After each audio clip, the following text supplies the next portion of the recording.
Bonjour Cédric. Bonjour Baudouin. Nous sommes à pas très loin de Saint-Quentin dans l'Aisne, au Clos Saint-Lambert, où il y a régulièrement des chasses qui sont organisées ici, surtout des compétitions de tir. Cédric, votre quotidien c'est de chasser, mais c'est aussi de tirer en compétition. Et en général, sur chacune des compétitions, on a un certain nombre de plateaux qui sont des plateaux dits traversards. Et c'est pas les plateaux que j'affectionne le plus parce que j'ai une vraie difficulté à savoir s'il faut que je le prenne au début, au milieu ou plutôt à la fin, je dirais, de sa courbe. Comment est-ce qu'on tire un plateau traversard et avec quel type d'armes et de cartouches est-ce que vous allez nous faire la démonstration de ce traversard? Alors aujourd'hui j'utilise un Risini, un BL440, qui est une nouveauté chez Risini. Mais par contre, Risini n'est pas nouveau vu qu'il existe depuis déjà très longtemps. En canon de 81, bande large, donc c'est fait pour le ball trap, que ce soit la fosse ou le parcours ou le compact.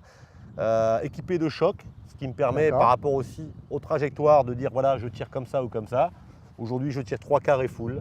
Bon, après, c'est personnel, c'est propre à moi. Voilà, donc, Ok, et les cartouches que vous allez utiliser? Alors par rapport au plateau, aujourd'hui je vais tirer avec une cartouche qui s'appelle la Competition One de chez Basqueri Pellegrini, 28 grammes toujours, vu que c'est le grammage quand même autorisé, maximum autorisé pardon, en plomb de 7,5, culot de 12. D'accord. Équipé d'un système Gordon, avec une jupe et la poudre double base de chez F2, de chez Basqueri Pellegrini, qui est une des meilleures poudres au monde, et avec des plombs qui sont à base d'antimoine aussi. L'antimoine est une matière qui permet de durcir le plomb pour avoir plus de performance sur des distances à l'impact. Ok. Question qui n'a rien à voir. Un plomb qui touche un plateau.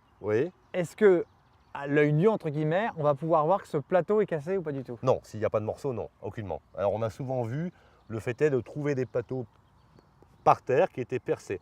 Alors il y a deux raisons. La première, la distance du plateau, ça peut l'être pour pardonner un peu tous les matériaux employés. Bon, après la qualité des canons justement, donc là justement le Risini est équipé sur une base de canon en 18,5, lame qui crée en fin de compte, lame c'est ce qui va sortir des canons, la qualité de la gerbe, plus ou moins homogène, à la distance à laquelle on va le tirer, et surtout d'avoir une impact plus ou moins puissante sur le plateau. Ça c'est important aussi. D'accord, ok. Et la cartouche utilisée. Bon, très bien. Eh bien, on va pouvoir observer notre plateau traversard. Voilà. Alors on a un traversard droite-gauche. On va le regarder, c'est important. Donc le plateau A, poule, voilà, qui part de la droite à la gauche, légèrement fuyant. C'est important aussi, parce que plus le plateau est fuyant, plus il se doit d'en mettre entre guillemets moins devant. D'accord. Parce que quand on tire avec une règle au devant de lui, si nous on a l'impression de mettre 20 cm, là-bas ça fera 40. Ça c'est important d'analyser. Bon, j'ai vu que son point de vulnérabilité pour ma part, entre ma prise en charge et là où je dois le tirer, va se trouver à peu près ici. Donc l'idée c'est d'approcher le plateau au derrière du plateau, de faire un mouvement rapide au devant et d'appuyer. La position, à quel endroit est-ce que vous allez mettre vos canons justement? Alors, là, sur la position d'attente entre guillemets? Vers la machine, jamais trop près, ni trop loin. Et au-dessous de la trajectoire, pour ne pas masquer la trajectoire. D'accord, ok. Et donc, de faire une approche qu'on appelle en pull away, on le fait sans cartouche. On est ici, le plateau se dirige là-bas. Ça, c'est important aussi de marquer avec sa jambe la direction du plateau, parce que c'est pour une histoire de mouvement. Parce que si je me mets mon pied par ici, là-bas, je ne saurais pas y aller. Si je me mets mon pied par là, je peux aller partout, à 360, on va dire. Tout dépend de ma souplesse. De venir justement, là de me tordre un peu, chercher le plateau, de laisser partir le plateau, d'approcher tout en bougeant mes canons, ce qu'on appelle le pull away. J'approche le plateau et dès que j'arrive au plateau, la crosse touche ma joue, j'accompagne le plateau et j'appuie. Mais finalement, votre position des canons, elle est plutôt dans ce sens-là et votre regard est dans ce sens-là ou pas du tout? Vers la direction du plateau, là où il fuit. Mais vous allez regarder en même temps. Et là, je vais venir avec mes canons chercher le plateau, poser mes yeux à ma droite du canon, d'anticiper, de le voir sortir, jamais partir avant, de le voir sortir, de le laisser dépasser mes canons, d'approcher par derrière, de passer devant et pan. Ok. Tête, pan. Très Un bien. peu comme à la chasse. Un peu comme à la chasse. Bon, Voilà. et ben alors c'est parti. Alors la cartouche est appropriée par rapport au plateau qui se trouve à peu près une trentaine de mètres de nous. Ouais. Cette cartouche, jusqu'à 40-45 mètres, il n'y a aucun problème pour l'entraînement comme pour la compétition. Ok. On y va? Ouais. Paul!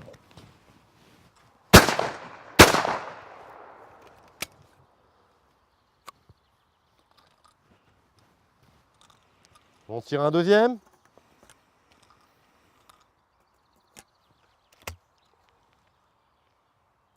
Paul! On s'aperçoit qu'on a affaire à une cartouche très rapide. Ouais.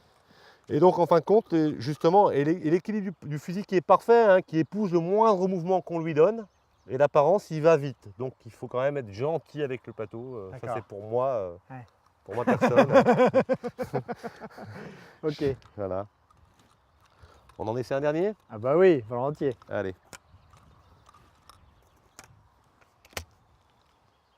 Paul!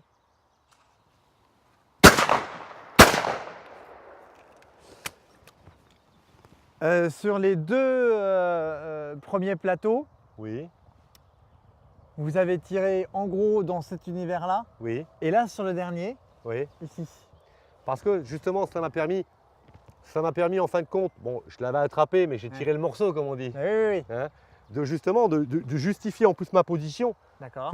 parce qu'on est vulnérable, hein, Ah bah, bien sûr. on n'est pas à 100%, de dire voilà, je le pense attraper là, mais si je l'attrape pas là, je peux essayer de le tirer là-bas.